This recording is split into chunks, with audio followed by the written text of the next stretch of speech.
karena kamu begini sih, kamu begitu sih, kamu jelek sih, kamu apa sih, kamu itu sih. Ya, akhirnya kita terus down, drop, mengalami trauma. Oh berarti aku ini jelek, oh berarti aku ini tidak pantas punya pasangan, oh berarti ini luka batin. Akhirnya kita besok-besok tidak berani lagi nembak. Besok-besok kita mikir-mikir dulu kalau mau mencari pasangan. Apalagi kalau ini kemudian dihubungkan dengan yang lebih besar. Misalnya orang salah persepsi memahami takdir misalnya. Selama ini kan kita selalu, kalau ada orang mengalami musibah itu kita yang nuding bahwa wah kamu itu banyak dosa, makanya oleh Allah diberi azab. Ini kan nunjuk keluar. Ada yang lebih ngeri lagi, yang ditunjuk dirinya sendiri terus. Wah ini kok ngalami bencana ya, jangan-jangan bencana ini gara-gara dosaku. Jangan-jangan bencana ini gara-gara kelakuanku. Jangan-jangan bencana ini gara-gara kesalahan-kesalahanku selama ini. Akhirnya dia begitu marah, begitu kecewanya dengan dirinya. Nah ini juga jenis emosi. Orang tidak nyaman dan tidak aman terhadap dirinya, itu bisa karena persepsi, bisa karena emosi. Jadi kalau persepsi tadi ya pikiran-pikiran kita sendiri. Kalau emosi itu muncul dari trauma-trauma, luka-luka batin yang selama ini mungkin kita alami. Ada kalanya juga karena lingkungan, pengalaman sehari-hari. Mungkin kita nasibnya tidak terlalu bagus, kita punya lingkungan yang tidak sehat. Misalnya lingkungan yang selalu mengecilkan kita, lingkungan yang tidak menganggap kita, lingkungan yang tidak menghitung keberadaan kita. Nah ini juga membuat kita terus jadi minder, merasa kecil. Sejak kecil misalnya kalau kita usul selalu dibantah, selalu ditolak. Sejak kecil misalnya kalau kita melakukan sesuatu selalu ditertawakan, tidak pernah dihargai. Nah ini juga jadi akar munculnya insecurity. Lingkungan sekeliling itu bisa membentuk pola pikir aku ini rendah, aku ini lemah, aku ini inferior. Nah, selain pengalaman dan lingkungan, ada pula pop culture atau tren yang beredar di sekeliling kita. Ketika kita tidak update, ketika kita tidak mengikuti tren yang berjalan, kita terus merasa, aku ini apa sih? Aku ini kurang gaul, aku ini ketinggalan zaman, aku ini masa lalu. Nah ini bisa juga.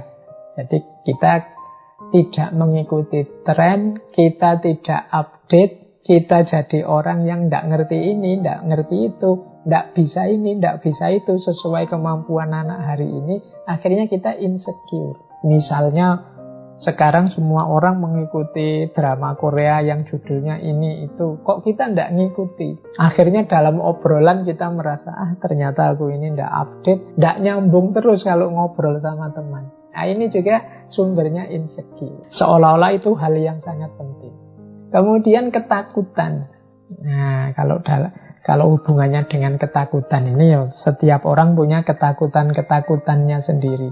Tapi dalam insecurity ini ketakutan itu membuat kita kemudian tidak ngapa-ngapain. Membuat kita menarik diri dari kehidupan nyata. The reality of fear, tentang ketakutan. Bagaimana kita hidup ini banyak ketakutan. Tapi sebenarnya kalau pakai kalimat-kalimat yang ditulis di situ, ketakutan yang ada dalam diri kita itu seringkali bukan pada yang kita takuti, tapi pada dibalik yang kita takuti. Itu nanti yang disebut insecurity. Misalnya di situ ada kalimat, engkau sebenarnya tidak takut pada kegelapan. Engkau hanya takut pada apa yang ada di balik kegelapan itu. Tapi kita menganggapnya, saya takut kegelapan. Nanti orang insecure juga begitu. Mungkin kita itu tidak takut pacaran, tapi takut ditolak. Kita tidak takut ujian, tapi takut nilainya rendah. Nah, ini loh yang jadi sumbernya insecure itu. Jadi kalau nanti kita meneliti dalam diri kita, kok aku bisa insecure ya? Awas salah identifikasi tentang ketakutan kita. Engkau tidak takut ketinggian, tapi engkau sebenarnya takut jatuh.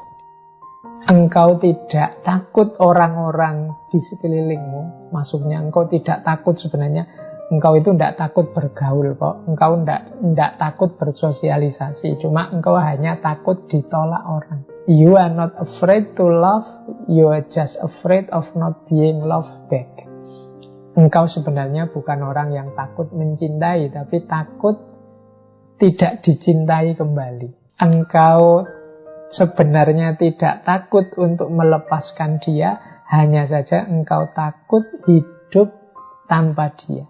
Engkau bukannya takut untuk mencoba kembali, tapi engkau sebenarnya takut kalau tersakiti kembali. Nah ini sebenarnya mengidentifikasi ketakutan kita lebih dalam. Disitulah sumbernya insecure. Jadi yang kita anggap ketakutan di luar itu sebenarnya rahasianya ada di dalam. Efeknya apa? Ya, kalau ini sebenarnya sudah bisa ditebak secara logis. Orang yang mengalami insecurity itu kalau terus-menerus begitu, yang jelas dia cemas, pesimis, dan tidak bahagia. Karena terhadap dirinya sendiri saja dia tidak nyaman. Dia tidak merasa puas. Akhirnya apa? Dia serba pesimis dan tidak bahagia. Merasa rendah, tidak percaya diri, putus asa, depresi, kesepian, merasa tak berharga. Dalam situasi yang parah, bahkan ada yang, apa sih gunanya aku hadir ke dunia ini? Apa arti keberadaanku? Bahkan ada yang sampai ingin mengakhiri hidupnya. Makanya tadi saya bilang, yuk kita bareng-bareng untuk lingkungan kita, untuk sekeliling kita, saling membantu untuk menegaskan diri kita bahwa kita ini manusia-manusia yang sama-sama berharga. Kalau hari ini kan banyak itu pertarungan saling menjatuhkan, saling merendahkan. Nah ini menurut saya eman-eman waktu